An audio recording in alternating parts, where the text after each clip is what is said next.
In a society obsessed with speed, material success, and individual achievement, what are we trading off? Have we abandoned the value of caregiving, and how does that shape our lives? Is technology empowering women in their fertility and birth journeys, or is it leading us further away from our innate wisdom? Our guest, Keely Semler, is a doula and health educator with a master's in maternal child health from the Keck School of Medicine at the University of Southern California. And today we're diving into a powerful conversation about caregiving, birth, IVF, and the inconvenient truths about the trade-offs we're making. I am so excited to share this conversation with you. Let's dive on in. Keely, welcome to The Other Way. Thank you for having me. I'm so excited to get to chat with you. As I mentioned before we started recording, I feel like your name is popping up in all of the circles, the mother's circles, the wellness circles. Your podcast is amazing. So it's just such a joy to get to chat with you today. Well, thank you. Thank you. I'm excited to chat with you too. Yeah. So I have a bunch of questions prepared, but I actually want to start with one that I think would be really interesting to throw out there for you, which is, what is your mission? My mission is to be a loving, supportive presence to anyone that needs it and to be a student of life and, yeah, to just be of service in that way. Mm, that's beautiful. That's so beautiful. So, you're a doula and a health educator and a podcaster and so much more, but you didn't start your career working in the health space the way that you do today. Can you share with our audience, how did you get to doing the work that you're doing now? It really found me in my 20s. I started out working in the nonprofit world. And I was traveling about 80% of the year overseas, working for this nonprofit that donated hearing aids or hearing aid devices to people hard of hearing or deaf in developing countries. And I worked a lot with women and children, and I got to be the person to sit across from someone hearing for the first time, and the first thing they heard me or was me, which is wild. So I think I have always just had this humanitarian, philanthropic sort of perspective on showing up for people and learning from people. So the nonprofit job didn't last. I think it lasted like 4 years, and then took a detour into the tech world. Worked for a tech company based in the Bay Area for all of 90 days. And during that time was applying to graduate programs.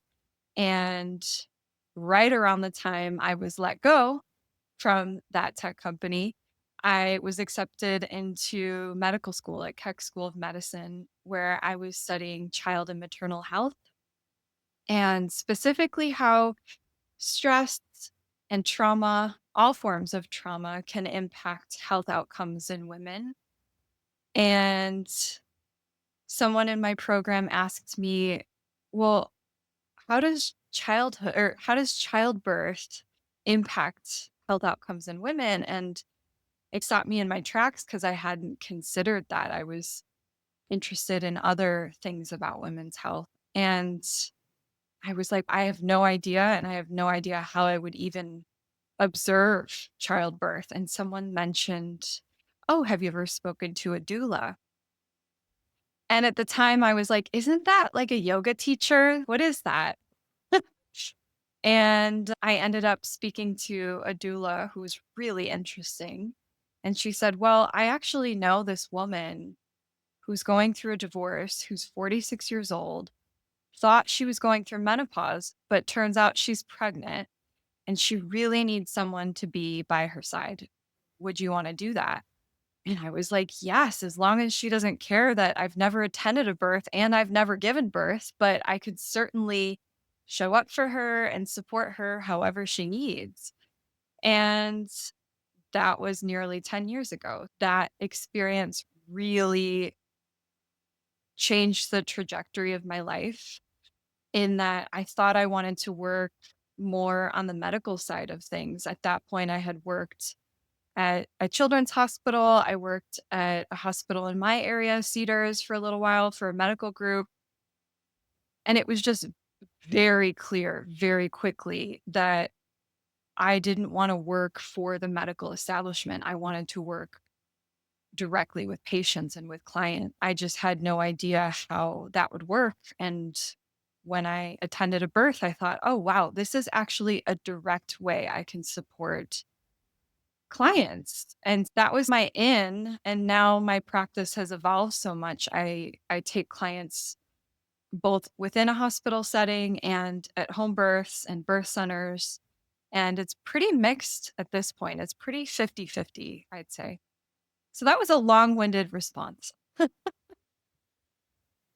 That is so beautiful because I know you mentioned on your Substack that your father is a very traditional CFO type character, right? He wasn't a fan of you walking away from your Silicon Valley tech job or kind of pivoting in that direction. And to have you go on such a unique track, that must have been so daunting. Did you feel like you were taking a left turn from what your family was used to and what would have been common for your family? Yes, I mean, I don't think I had any sort of role models to look to of like small business owners or people that are self-employed. I had no idea how that worked, and I had to learn on the fly, and I'm still learning. But yeah, I mean, from my background, I don't think either of my parents really understood the direction I was going. And yes, I did write about my dad because it's funny. He gave me, I don't know if I could swear, but he gave me so much shit for quitting a job and like totally throwing everything out the window. He was very upset. He's, you don't quit, like that whole mentality. And I just couldn't do it. There was just so many ethical concerns that came up that I just couldn't ignore. And it was just very clear that I didn't belong there. And I had to figure out where I did belong, you know. Well, I commend your courage. It's not easy. And I so relate to the discomfort that comes with quitting, whether you do it 3 months in, or in my case, it was like a decade in of pursuing something that was always a lifelong dream. I think that's really, really powerful. And I do agree. I feel like our society is a bit allergic to life pivots, yet the reality is that we're always in transition. It's not always so apparent. I just really want to celebrate that. I'm curious, what was it about the experience of that birth that really moved you and inspired you to change your life and pursue this new career direction as a doula? It was just witnessing somebody just completely be present to what was coming forward in their body, what they were feeling, what she was experiencing. And she knew what she needed to help her feel calm and confident and safe. And what I learned that day and what I learn every time I go to a birth is how someone feels calm, confident, and safe within their body has everything to do with the outcome. It has everything to do with their experience. It's really hard to have a baby when you're scared, when you're anxious, or when you're stressed. And so, yeah, that's been sort of part of my schooling in being a birth worker, being a doula and a midwife assistant is just really being observant of all the different ways that people process different sensations like fear or pain and really helping each individual navigate that and have enough tools and resources to know how to settle their own bodies. That's very powerful. Very powerful. As women, and I'll speak from my own experience, I never felt as though trusting my intuition and my body was something that was encouraged. And when I reflect on a lot of my life experiences, it seems there were all these societal pressures from a very young age to actually ignore that. Eat this, don't eat that. Adjust your body to fit into X, Y, and Z. Take this path, not that path. Show up like this, don't show up like that. I'm curious, this unlearning process, this process of trusting your body as a woman, what does that look like? And does birth catapult you into almost like being forced to unravel? This is a really profound question, and I really appreciate it. The short answer is I don't know. But when I think about it, I do think that birth is confronting for everybody. And you can try and hide it, or you can try and put it off.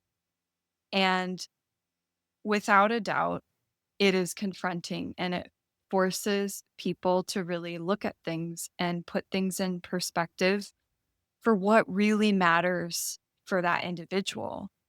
And everybody has different values. I'm not someone that peddles a certain ideology like natural is better. That's just simply not true for everybody. And I refuse to peddle that kind of rhetoric, which can be extremely damaging to women and extremely divisive. But I think the most important thing that I'm in practice with in tandem with my clients is to practice making decisions from a place of calm inner confidence as opposed to fear or as opposed to outside influences. And there's something about birth that really forces people to confront that decision making and what really matters. And I think another thing I think about is that what saddens me is I've just seen women really have incredible births. And then there's this process of who am I? And one of the saddest things I think about the process of unlearning, as you said, is just this idea of what is pleasure and why do we never talk about it? And like, here we are, like birthing babies, but what is pleasure? And like, what if we can have conversations about pleasure prior to having children? Because I think what happens is a lot of women realize they don't know what brings them pleasure because they're trying to be everything for everyone. And again, there's something about motherhood that forces you to figure out what really matters for you and reconfigure your life around that. And so I don't know if that answers your question. No, it's really good. It makes me think of the word surrender. Again, I have not birthed children yet, but I am on a fertility journey and I am coming head to head through so many experiences with the struggle between control and surrender. And it really is the, do I listen to the outside noise? Do I listen to what am I being told? Do I go outside of myself for the information to make the right decision? Or do I trust my own body and my instincts? And birth seems like such an interesting portal because, especially for women who are going through their first births, they don't even know, you don't know what to expect on the other side, and every experience is so unique, Mhm. and there it feels to me as though surrender plays a huge role in this just shedding of all of the noise and tapping into what's true for you. Yes. And I think there's a little bit of both. that can be true about what you said. I do think that you need external resources to reinforce your internal landscape. It's funny because I reflect back on some of my clients that kind of went into it with just this, I'm just going to surrender and it'll be whatever it's going to be. It was almost like, to me, that's kind of a red flag almost, because I think that there are just things that come up that need to be reviewed. And sometimes that means having deep conversations with your partner, or sometimes there's just like things that deserve a little bit of talking through. And when someone is just coming from this place of, oh, whatever happens, like complete surrender, whatever it is, it's going to be, I get a little nervous, if that makes any sense. And I don't necessarily think that's what you were saying, but I think the other side of that is just being not informed and just wanting to go with the flow. I don't think anyone should go with the flow. I think people really need to understand what all of the choices they have throughout pregnancy really does kind of have some impact over their experience, and whose company you want to take. What provider do you want to listen to? Because every provider has their own unique set of values and opinions, and they can very much impact your birth experience too. So, figuring out discernment, how to figure out who to listen to and who to tune out, how to turn the channel in your own brain when you're like just on loop thinking negatively or worried incessantly about something that is out of your control. Yeah, I mean, it can manifest so many ways, but I think it's both. And I think external resources and also like a good internal compass and intuition. You've worked with so many women over the years. As you reflect on all of these different birthing experiences that you've supported women through, what are some misconceptions about either pregnancy or birth that you would like to share with our audience? I think all of birth, it's hard to pick just one thing. I think how it's depicted in popular culture, on television, movies, TikTok, Instagram, that's just one note of an entire symphony that birth is. And so I think sometimes people can be taken off guard if they're not prepared for all of the different textures and colors of the whole landscape of birth. And I think a lot of people want to have a natural birth, they want to have an unmedicated birth. And I always ask the question, why? Why? Why does that matter so much to you?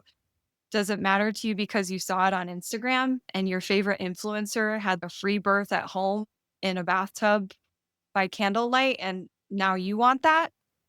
And if that's the case, that is going to be up for review time and time again, because it has to really come from inside, and it requires a lot of preparation to do it unmedicated or natural, quote unquote. And I say air quotes because I think all birth is natural, although my opinion of that is changing now that they're able to um, take fetuses and put them in artificial wombs, which is a whole other topic of discussion.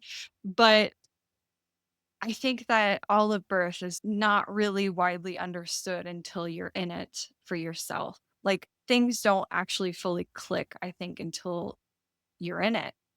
Yeah.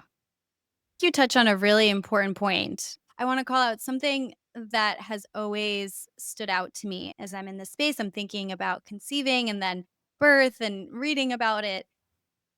It comes with so much unknown and parts of our feminine experience that we've rejected. There is pain, or there might be a lot of juices flowing, puke, blood, feces, all that stuff. And you mentioned that the way birth is shown on TV does not really paint the whole picture. And we're not really exposed to just how complex and nuanced and also deep the experience, the transformative of experience of birth looks like.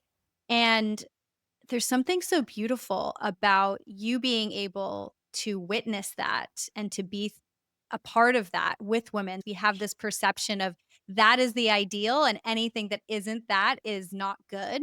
When in reality, birth can take on so many forms. And in a way, I do feel like it opens up the shadowy stuff that we turn away from. It's just the big, wild unknown.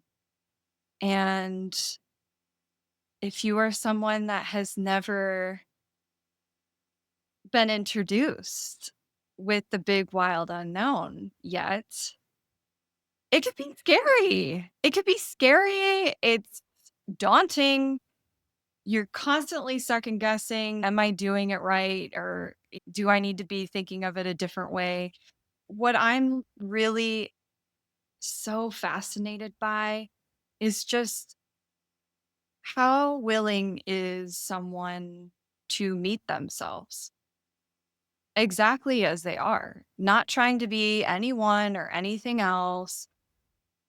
How willing are they to get down there and dirty and loud and occupying space and not apologizing and not making herself small or insignificant, but really owning everything about who she is. And birth requires that. And you can fight it. And I've seen people fight it because it's scary and people have trauma and people have backgrounds, and birth can be really hard for many, many people. I have a lot of empathy for all women. And I think that what is most exciting is a, watching a woman be open and flexible with what her body is communicating and trusting that. And also trusting that there is somebody else that you are shepherding in who also has their own feelings and probably opinions about how they want to come through, and that it's not all about you, and that I don't know, if you can see some of this stuff and you really allow things to happen with a good team, you'll be fine and you'll have a good experience. That's huge. I love that you mentioned that there is another being present in this experience because I read, I forgot where I read this, but that parenthood in general is the most selfless expression or one of the most selfless expressions of love. Our bodies are changing to create this life, to birth this life, and then our identity shifts and for many women and what our day-to-day looks like for families. And I just think that's like the gateway to that, right? The whole birthing experience. To see someone look into their arms at this entire universe in this tiny little body that they created, and then to watch them look at their partner and they're both just, this is too much. This is insane. And it is. It's insane. It's like the most amazing, beautiful, mysterious, miraculous thing that human beings can do. Yeah, it's like it's unreal to see someone look down at this thing that they created with just complete admiration and complete overwhelm. Like, it's overwhelming. There is a topic that I absolutely wanted to get to talk to you about. I read your amazing Substack post where you talked about how we have evolved as a society away from caregiving and really honoring and investing in caregiving. There was a line that stood out to me. I actually wrote it down, and it says, "In a world that prioritizes convenience over connection, we have lost sight of the essence of caregiving. It is inconvenient, it is messy, but in our rush for efficiency, we have turned away from the deeply human and loving practice of caring for one another." I mean, mic drop. So good. So good. What inspired you to Thank write you. this? Thank you.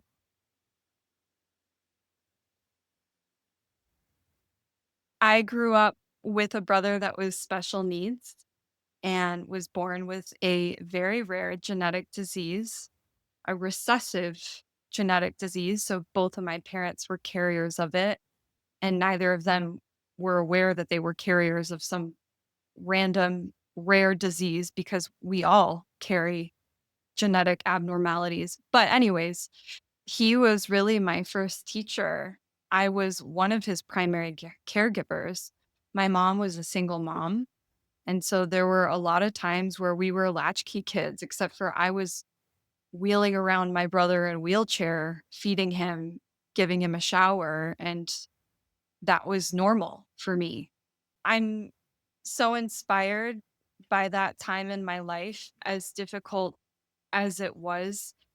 The empathy and compassion and my ability to show up for people wouldn't be the same had I not gone through such an incredibly heartbreaking situation with my brother.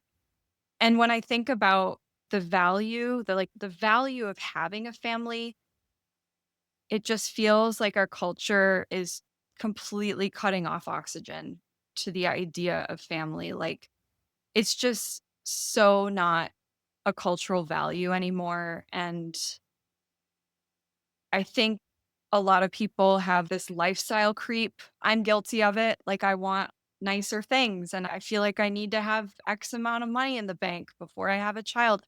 And I just think I was sold this idea of what success needs to look like. And somehow family is only accessible to people who are successful or whatever. And I'm just really worried because I think that many people are choosing to be child free, which is great if you want it.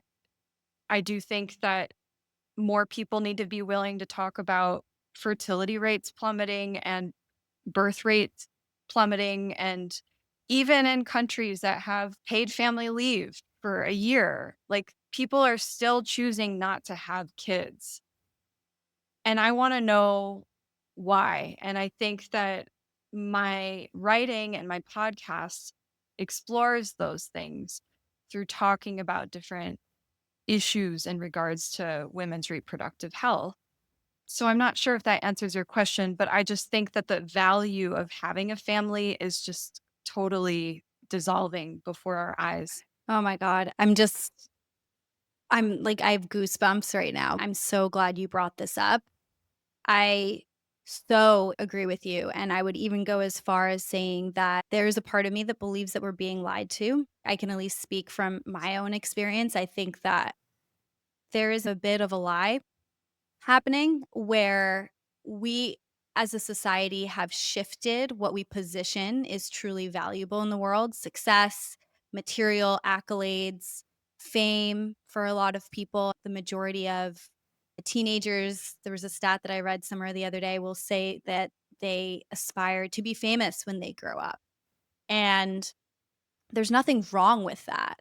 But when we look at the stats, people are truly the happiest with the people that they connect with. And that doesn't mean that everybody needs to have a family, but that love and connection and even doing acts for others, which I think is a function of caregiving, makes us so much happier than just receiving. And that is, there are so many incredible published research studies that cover this. And yet, I think culturally, I agree with you, we've shifted away from it, and it's actually quite heartbreaking. And going back to the lie that I think we're being sold is that I think for myself in my 30s, I wish that these were conversations that I had heard earlier. I think I would have made different choices. I would have thought about whether or not I want to have kids much earlier and not maybe I wouldn't find myself in the situation that I am now, which is that it's not as easy as it would have been when I was 27, 28, 26, or yeah, or even earlier 30s. Yeah, there's a lot here, and we can have such a long conversation about this. I just think that a lot of young women assume that they have time, and we've been taught our whole lives that it's really easy to get pregnant. Oh my God, you better make sure you wear 5 condoms and be on birth controls. And if you miss your birth control, then you better get plan B because you're definitely going to get pregnant. And just this complete sheer fear of, oh my God, I don't want to get pregnant at 18 or whatever. So we are part of the generation that was told, oh, you have acne? Get on birth control. Oh, you have painful periods? Take birth control. And even now, like I'm in a committed relationship with my partner of 7 years. And when I go see my OBGYN without fail, she asks me if I want an IUD. And I'm like, no, I don't want that. And it's almost like there's so much here that I think as women we could really be talking about starting at 18. Also, fertility is not just for people that want to have a baby. Fertility is a biomarker for vitality. So, if you have underlying issues with your cycle, as I'm sure that's going to be a problem, not just for you being able to have children or not, but that's a long term problem. And we need to be discussing this earlier on that your cycle is not something arbitrary, and how you live in relationship to your cycle has so much to do with how you're going to feel on a daily basis. Nobody's talking about this. And I think people are finally starting to wake up like, oh, wait, of course, if I'm bleeding, I'm just not going to have the energy to run a marathon. It's so fascinating to me that from a young age, women are taught what to eat, how to act. This is good, that is bad, right?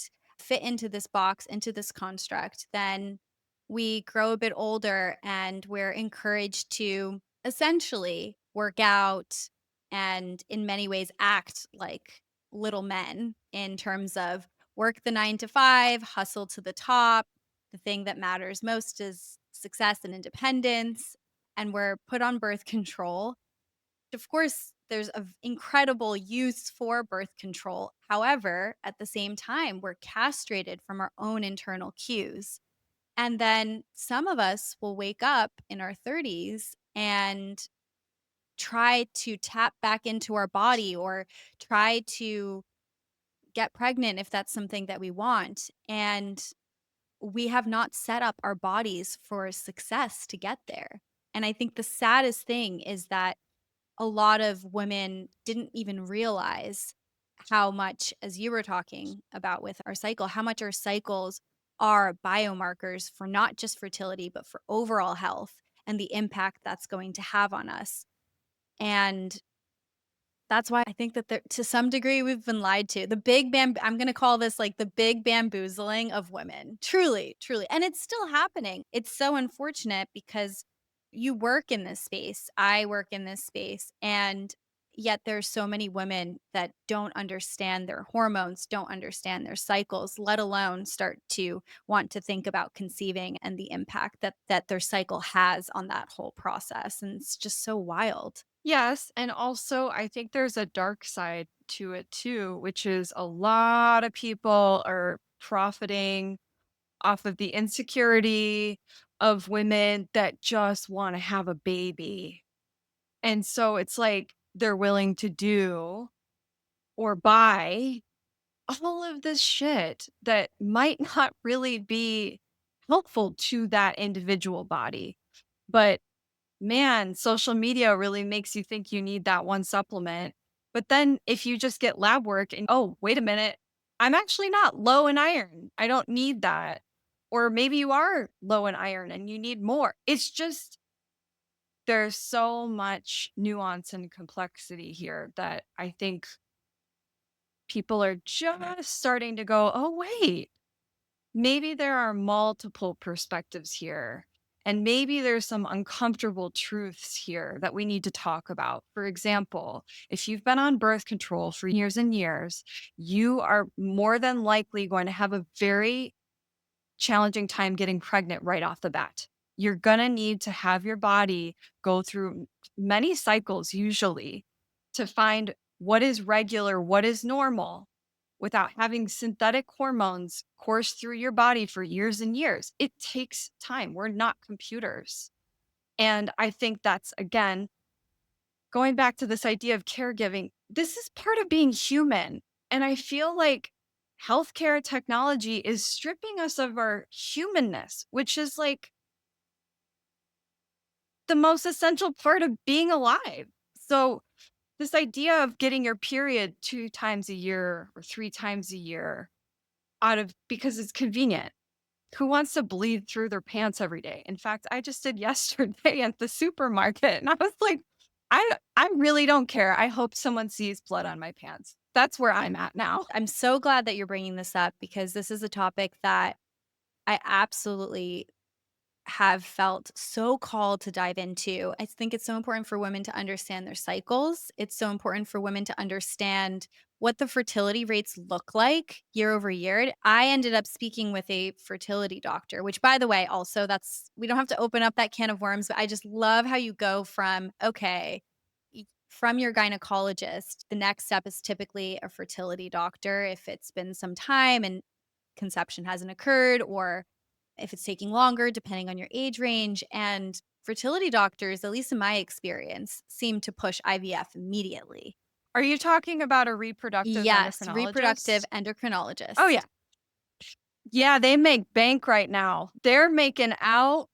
They are such a lucrative industry, and I'm not faulting them for it. Some of them are amazing at what they do. They're scientists, but they're not in the business of, "Let me educate you on what is healthy and normal and how your body temperature rises this point of the day and how you right before you get your cycle, you might have loose bowels because you have more." No one's talking about that. And it's like there's so much between when you're leaving the gynecologist to when you could get IVF. There's all these other conversations that haven't even been Yeah. had. And to just assume that someone is infertile and needs fertility treatments simply because they're not getting pregnant within the time frame they want. Part of it's there's a time sensitivity to this process. And that's something I really am seeking out with clients now is having a lot of conversations earlier. And so I do work with people who are trying to become pregnant, and I give them tools and strategies for them to think about when it comes to metabolic health, when it comes to emotional well being. Like, how stressed are you? Are you so That stressed that like you can't that is huge. go No, ahead? I think that's so important. I think that's so important because stress directly affects your hormonal balance. Like it competes with with progesterone, which is needed for implantation. And we're not talking about how the stress of the whole process can actually affect the outcome of conception. Let me give you a funny story. So I have a since you have a planner for menstruation, like I have a very regular cycle for the most part. And I had been experiencing like some odd pain right before bleeding. And I don't normally get that, but there were like several months where it just like I was having period pain. And it was so strange to me because I hadn't had that since like high school. And I just thought that's so weird. And then over the holidays, my mom came. And when my mom comes, we have red wine at night. And we had dessert every night. And we laughed our asses off. And my partner was here. And we had fun. And I had the most perfect cycle after that. And I ate terribly Like, I had alcohol, but yet I think for me, I was in such a state of stress and anxiety that the previous cycles were showing me that. So it's just funny. I think there's a tendency with women too. It's like you got to do everything perfect and take the right supplements and meditate every day. You can do all those things and still not being addressing or not address stress. Like truly, like there could be some underlying emotional work that is worth exploring that can absolutely impact your ability to menstruate. In Chinese medicine, there's absolutely a spiritual component to conception. And just this idea of even are you expanding or contracting? And what kind of energetic is going to enable pregnancy? And with so many of us turning to, and by the way, I have an aura ring. We talked about this beforehand. I live in Silicon Valley. Like, I love the tech, but I also am super, super honest with myself. And I want to be honest right now to say that I actually think that there are so many trade offs to having that much information. Let me ask you Yeah. something. If you took your Aura ring off, do you think you would know when you're ovulating? Yes, I would because, You yeah, would yeah, know. I would. Do you think the average woman who takes her Aura ring off would know when she's Absolutely ovulating? not. No. I have so many clients that think the Aura Ring is what got them pregnant.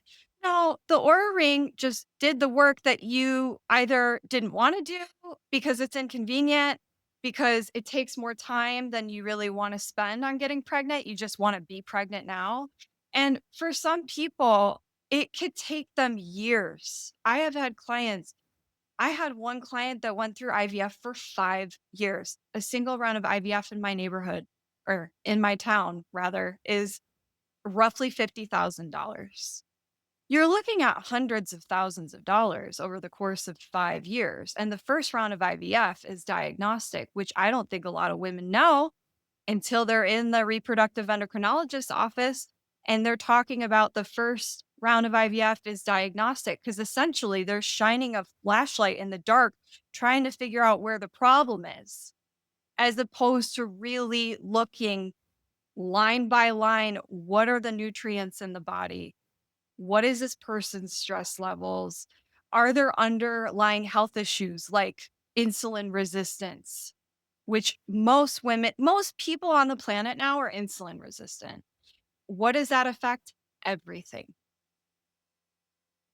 I think, again, I think people are waking up to it.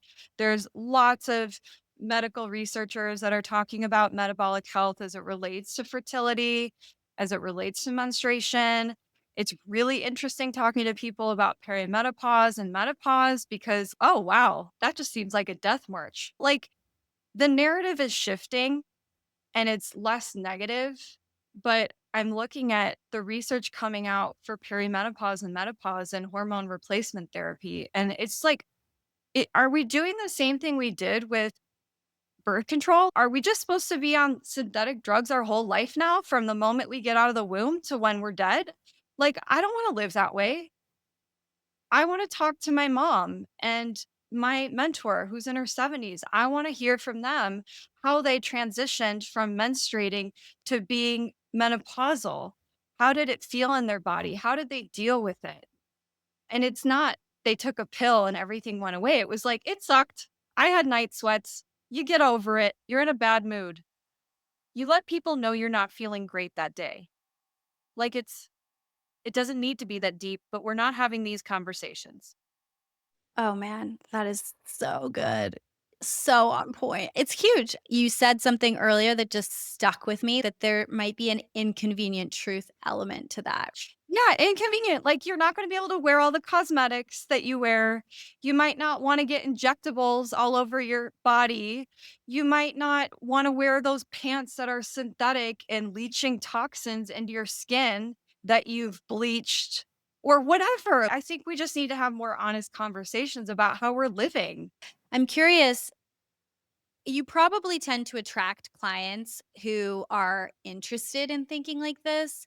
Do you ever speak with women or work with women who are very much focused on the numbers and the data. And it's because it can be uncomfortable. I remember I shared a podcast with a friend of mine who she's been on birth control for decades. She was on birth control. Now she's taking antidepressants. She also has other issues going on in her body that require other drugs. And so the pharmaceutical list has been just going up over the years. And the episode that I shared with Mhm. her kind of started to touch on some of these things, and she felt extremely triggered by this. Not all of the information we get is not going to trigger us. Sometimes it might be inconvenient to hear and it might be worth looking at. Do you ever work with women who really struggle to even consider some of what you're talking about? Well, everyone is different. So, again, I'm not peddling an ideology here. I'm not saying everyone should go off birth control and everyone needs to have their baby naturally. I'm not saying that. That kind of conversation was more about education that needs to happen when we're first bleeding with young women. That's that conversation. But when it comes to pregnancy and birth, I'm really considering who am I sitting across from because I am not going to tell someone that has spent 5 years going through IVF that they need to have a home birth. Like, and by the way, she's not going to want a home birth. That is not a home birth woman. And she doesn't feel bad about not wanting a home birth. She just knows that's not for me. It took me so much of my resources to get to where I am today. I'm not taking any chances. I'm going to be in the hospital. I want to be induced or whatever. And I'm just not someone that is going to. I I understand where she's coming from. So I want to reinforce her ability to choose what's right for her, not what's right for everyone else, because I don't know what's right for everyone else. But I'm listening to what her value is. And her value is I've had to spend a lot of money to get here. And I've had a lot of fertility treatments, and I'm not taking any chances. I want a doula that can support that. And the answer for me is sign me up because this is amazing. The fact that you're here, that you're pregnant, it's so tender and sweet to support someone that knows it's fucking hard to get pregnant and really overcame that and is able to bring life into the world. Because on the flip side, and this is not talked about at all now, which is the truth of the matter is there are some women that are not going to be able to ever get pregnant from IVF. It's not going to happen for them. And that population is only growing. And I want to welcome those women into my orbit because they deserve loving, supportive presence. They deserve someone to be there to hold their hand. And I just don't think that we only hear stories about IVF and with a baby at the end, but there's a lot of stories where there is not. And I want to honor those voices too. So I've encountered all sorts of clients that their experience has afforded them space to really consider that this is a miracle and there are no guarantees. And when you've sat close to the reality that there are no guarantees in life, you might make different decisions than me. And there's nothing wrong with that.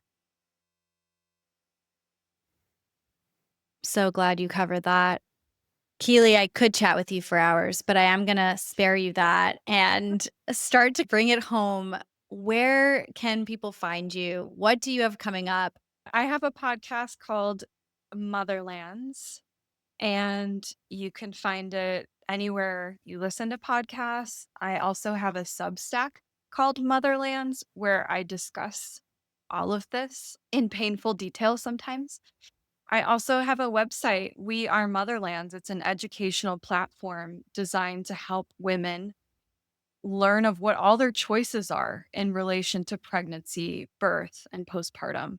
And it's not a place where anyone tells anyone what to do. It's simply a resource place where I give you tools, research, there's live group lectures and discussions with other women, and there's a lot that comes up for people. So it's a really interesting place.